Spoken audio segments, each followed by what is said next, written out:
So I absolutely love Reese's peanut butter cups, but it's kind of like disconcerting knowing that other than chocolate and peanut butter, there's a bunch of other random things in it that you don't know what it is.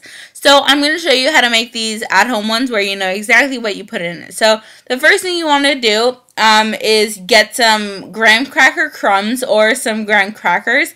We only have the crackers, so I actually put them through the food processor, and yes, this is just a little baby one, just to like make it into crumbs. And you can pulse it for however long you want. The longer you do it for, the finer of a grain, or I guess that's not a grain. Crumb, the finer of a crumb you'll get. But I don't mind like when there's some chunks in it, so I did it as fine as I could, but I mean, maybe 30 seconds, not very long. So as you can see here, there are some like bigger chunks in it, but I mean, they're not all that big, so it's not the end of the world.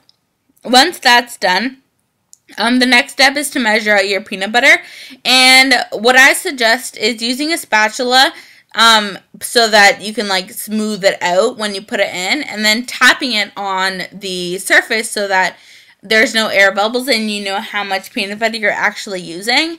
And then just go ahead and scoop that into the graham cracker crumbs and mix it all around. What's great about this is that you don't have to add any sugar. You're just using like the sugar that's already in the peanut butter and that's already in the chocolate you're using. There's no like extra. So the next thing you gotta do is once it's like all mixed together, get your parchment paper and line your pan, then scoop out some of the cookie crumble crust stuff and the peanut butter and just like form it into balls, and then stick those in the fridge or the freezer. If you're putting them in the fridge, leave them for about a half an hour. If they're in the freezer, for about 15 minutes, just so that they get really hard. And then you want to melt your chocolate. Now, we don't have a microwave or anything, so I just actually put a big pot of water to boil, put a metal bowl on top, and then I put the chocolate inside of that, and the heat melts it like the steam, and it makes it really runny. So then what you want to do is take your peanut butter balls, because they should be really hard because they're cold, right? And dip them into the chocolate and then let the extra drip off and then put them back onto the paper. And I just use a toothpick for this so that my hands don't get like all nasty, and it's really the easiest way that I found to do this, and it works really well.